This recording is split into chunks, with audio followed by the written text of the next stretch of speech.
dalam rapat kerja Kementerian Kominfo bersama Komisi 1 DPR RI di ruang rapat Komisi 1 Jakarta, Senin 7 Juni 2021, Menteri Komunikasi dan Informatika Johnny G. Plate menyiapkan 5 program strategis untuk mendukung tema rencana kerja pemerintah tahun 2022, yakni pemulihan ekonomi dan reformasi struktural untuk memacu transformasi ekonomi Indonesia.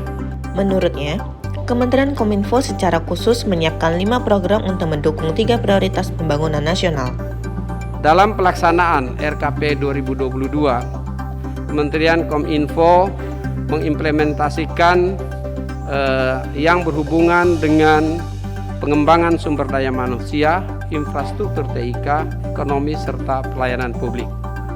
Menkominfo memaparkan tema RKP 2022 diturunkan dalam 7 prioritas nasional dan 10 fokus.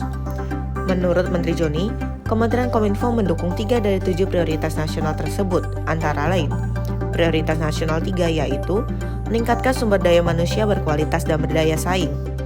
Prioritas nasional 5, memperkuat infrastruktur untuk mendukung pengembangan ekonomi dan pelayanan dasar.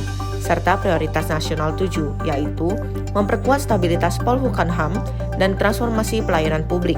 Dalam raker itu, Menkominfo menyatakan akan mengimplementasikan major project yang berkaitan dengan transformasi digital di Indonesia.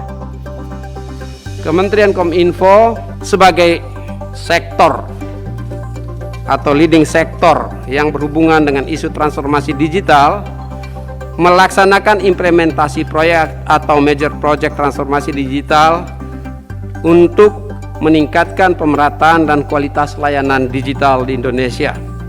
Menteri Johnny menyatakan fokus pelaksanaan akselerasi transformasi digital menjadi dasar perancangan program kerja Kementerian Kominfo tahun 2022. Fokus pelaksanaan program itu merupakan kelanjutan dari program tahun 2020 dan tahun 2021 sesuai arahan Presiden Joko Widodo tentang transformasi digital. Upaya itu dikemas dalam 5 program strategis yang dilaksanakan penuh pada tahun 2022. Pertama, program penyediaan infrastruktur teknologi informasi dan komunikasi sebagai implementasi prioritas nasional kelima. Yang kedua adalah program pengelolaan spektrum frekuensi standar perangkat dan layanan publik. Program strategis ketiga yakni pemanfaatan TIK untuk menciptakan ekosistem serta ruang digital yang aman dan produktif. Program keempat adalah komunikasi publik. Mengenai program kelima, yaitu program dukungan manajemen yang meliputi upaya pemberian dukungan operasional dan manajerial kepada seluruh unit kerja di lingkungan Kementerian Kominfo. Koordinasi pengembangan Kementerian Kominfo sebagai leading sektor transformasi digital. Selain membahas RKP tahun 2022, agenda Raker Menkominfo dan Komisi 1 juga membahas program kerja prioritas Kementerian Kominfo tahun 2022.